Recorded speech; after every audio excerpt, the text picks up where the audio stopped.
right, in this segment, we're going to look at string instruments. We've already seen strings in the piano, we've seen strings in the harpsichord, but now we have strings on nice wooden bodies. So I'm starting here with a guitar because that's an instrument most people are fairly familiar with. So we have strings, just as we did on our piano and our harpsichord, that are arrayed in some way. And they have tuning pegs. Remember, we saw them on the piano, we saw them on the harpsichord, but on guitar, they're much bigger and easier to manage because the player has to fix it. You don't have a professional come in and tune your guitar for you before you play. You have to do it yourself. We have a body. This is fairly standard shape. It's been around for hundreds of years. The guitar is actually a pretty old instrument. It's been around a long time and comes in various sizes. There are great big guitars and some smaller ones. This is called the tone hole. So when we were talking about the piano, we talked about how the bottom of the piano was wood, so it would vibrate and amplify the sound. That's what the tone hole does on string instruments. So we have the strings. The sound goes vibrating down into this box, and if you were holding it, you could actually feel the whole box vibrates. So this wood and all the air on the inside of it is amplifying that sound so that it projects more. Obviously, there is a limit to how loudly you can play a guitar, which is why electric instruments came around as soon as they could figure out how to do that so that you could play arenas and people could hear you play the guitar. And we now amplify even acoustic guitars like this so that you can get that same quality of sound at a distance. So a guitar has 6 strings, and you can see that it has this long neck, which is pretty typical of all the string instruments. So we call this the body. This is called the bridge. It's where the strings kind of come across. And then we have the neck. So the difference between a guitar and all the other string instruments that we will look at is that on the neck, we have these bars that go across it. These are called frets, F-R-E-T-S, the frets.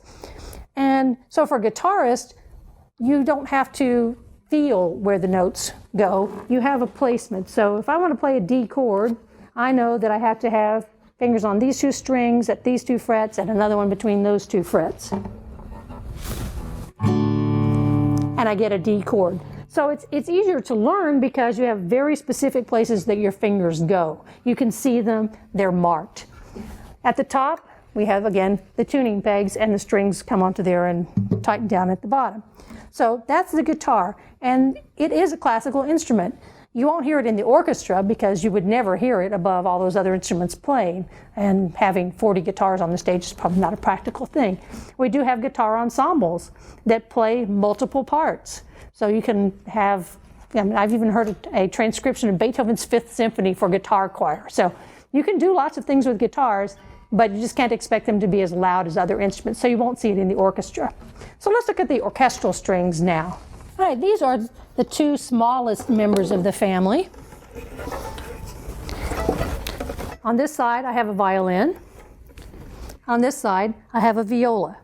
You can see that they're really not very different. This is slightly larger. It's, I think, like 20% bigger than a violin. So when you see them on stage, it's sort of hard to tell. Unless you put them really close together like this, it's hard to tell what's a violin and what's a viola. But you'll know that there'll be a lot more violins on the stage, and as we talk about ensembles, you'll know that they usually sit on that side, they'll be over here. And the violas are usually in the middle, and there aren't nearly as many of them.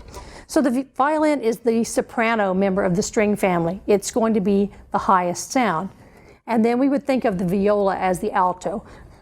As with all other things to do with physics and sound, the bigger the instrument, the deeper the sound. So this is going to sound higher than a viola. But if you get up to the highest part of the viola, it's going to sound a lot like the lower sound of the violin because they have the same construction. You see, they look alike. They're just different sizes. String instruments are also the only ones that come in sizes built for different sizes of people. Like, you can't buy a children's version of a clarinet, but you can get a violin at, I think it probably comes as small as 1/8 of the full size. So that's why children can start string instruments so much earlier. They can actually get an instrument that functions just like a full size, but it's built for children. So you can see these little teeny tiny violins, which is very fun to watch. If you ever get to go to something like a Suzuki string performance, you'll see them with that. But you can see that there are no frets on these instruments. There's no marker that says, hey, your fingers go here. Now, this particular violin actually has some tape on it. So we've been using this to teach our music education majors how to play the violin. So string teachers will put little pieces of tape on there while you're learning, because there's no markings here to guide you. They'll give you these little helpers, and then as you learn, you take the strings off and you just go by the feel. The great thing about that for a string player is that you can really make minute adjustments in the pitch, because you could just slide your finger a little tiny bit and the pitch will change. So if you're a little bit below the pitch, you can bring it back up. You can make certain pitches higher and lower based on where they're going, which is something we like to do. And only string instruments can do that, really. The piano, the notes are stuck. You know, you can't change the pitch of a piano as you're playing. You can do that with the violin. So we see that, I'm going to put one down because they're both identical, essentially. You can see that we have a chin rest here, which that's where it sits. Viola and violin are both held exactly the same way. And if you know somebody who plays the violin or viola a lot, they're going to have a little mark right here. It's sort of the telltale sign of a string player, that they get a little mark right here just from having this thing up underneath their neck all this time.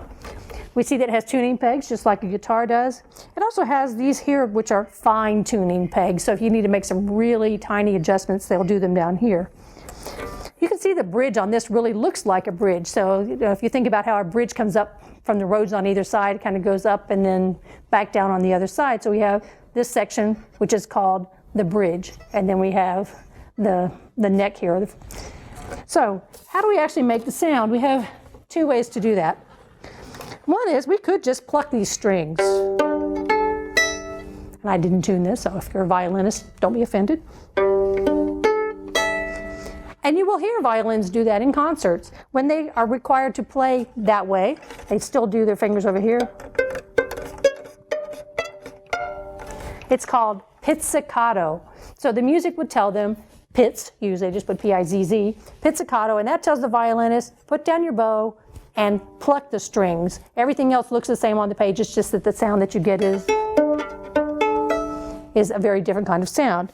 But most of the time, string players play with the bow. So we have here a violin bow, and you can see that it is basically a rod of wood, because we like vibration and wood vibrates better. Has this section down here that you hold, which is called the frog. I don't know why, but that's what they call it, the frog. And then the really important part, which is the horsehair that actually produces the sound. So you can see if I pulled this apart, that this is not a solid thing. This is actually a whole lot of horsehair. Special horses, probably they use tail hair to make the bow. So we have this bow. It does have to put, you have to put rosin on it so it works properly, but I think this one's rosined up pretty well, so it should work. So we get our violin and we just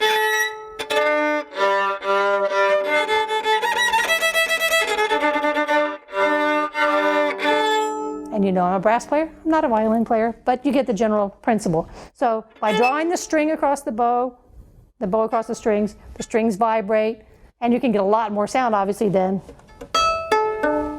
a pizzicato. And you can also get a sustain. So a violinist has to do that for a long tone. And you can see that sometimes I'm getting two pitches. That's because you can actually touch two strings at once. That's called a double stop, when you have to play two strings at the same time. And composers will put that in for string players. So you can actually create harmony for yourself as a string player. So this is our violin, viola, the two smallest members of the family. Let's go to the bigger members now. I have here a cello. So a cello is played always sitting down because it's too big to stick, you don't put it underneath your neck or anything. You can play violin and viola strolling around. Strolling strings are always going to be violins and violas. You don't hear too many restaurant cello players. It's just not practical. So here's our cello. You can see it's shaped just like a violin or viola. It's just bigger. The bridge is really high on this. I mean, look at how much that goes up. Same principles here. And notice that these all have just 4 strings instead of 6 like our guitar did. So it's played sitting like this. I'll try to not embarrass myself here with this. So you have to straddle it, basically. So cellists play like this, and then they would draw their bow across this way. You can see that very nicely on these, because they're bigger, that instead of a sound hole right underneath the strings like we had on the guitar, we have these things that we call F holes. They are sort of shaped like an F. And so instead of the round hole underneath, which we can't do because we get this big bridge in that place anyway, we have these F holes, and that's where the sound comes out of a cello, violin, or viola. So that's our tenor member of the family. We had the violin and soprano, the viola is sort of our alto, and then we have our tenor. And then we have the big boy. Ugh. It's heavy. So this is a string bass, also called an upright bass, also called a double bass. The name that it's called often it depends on what kind of environment it's being performed in. So if you're playing jazz, they usually call it an upright bass. Orchestral players usually refer to it as a string bass, but they're all the same instrument. So you can see it looks just like the others. Everything just got bigger. Gigantic bridge. And I can put my whole arm through the middle of that. The F holes are just bigger. Everything else is bigger.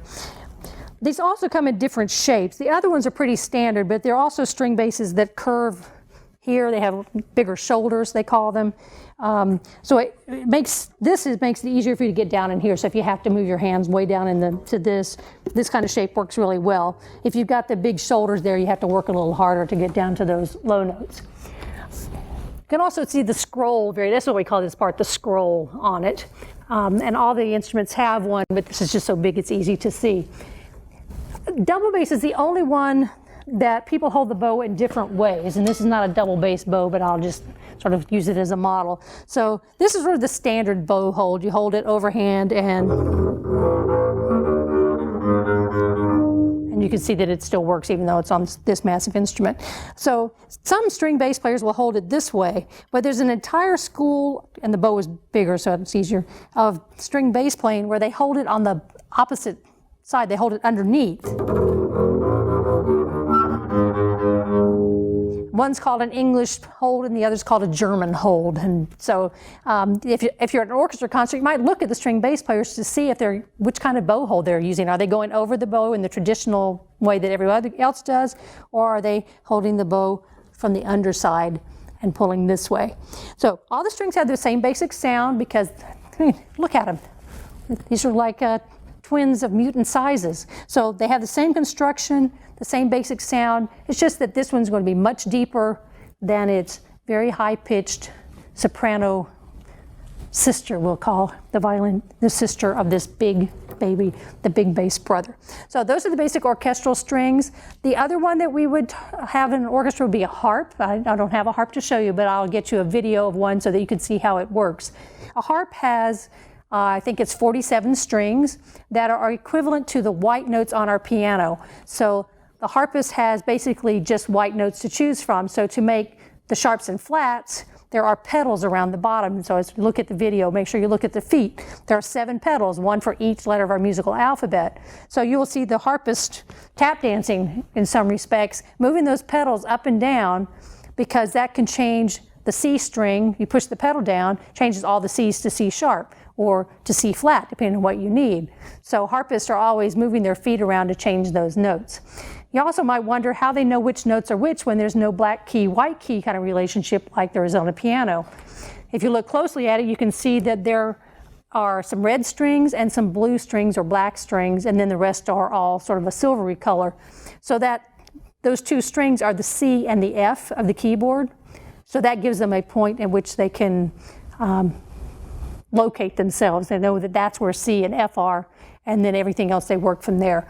So basically that's how a harp works. It's all plucked. There's no bowing on a harp. And their favorite thing is doing a glissando, where you go all up and down the strings and you get that lovely angel sound that you hear in movies whenever the angels come out.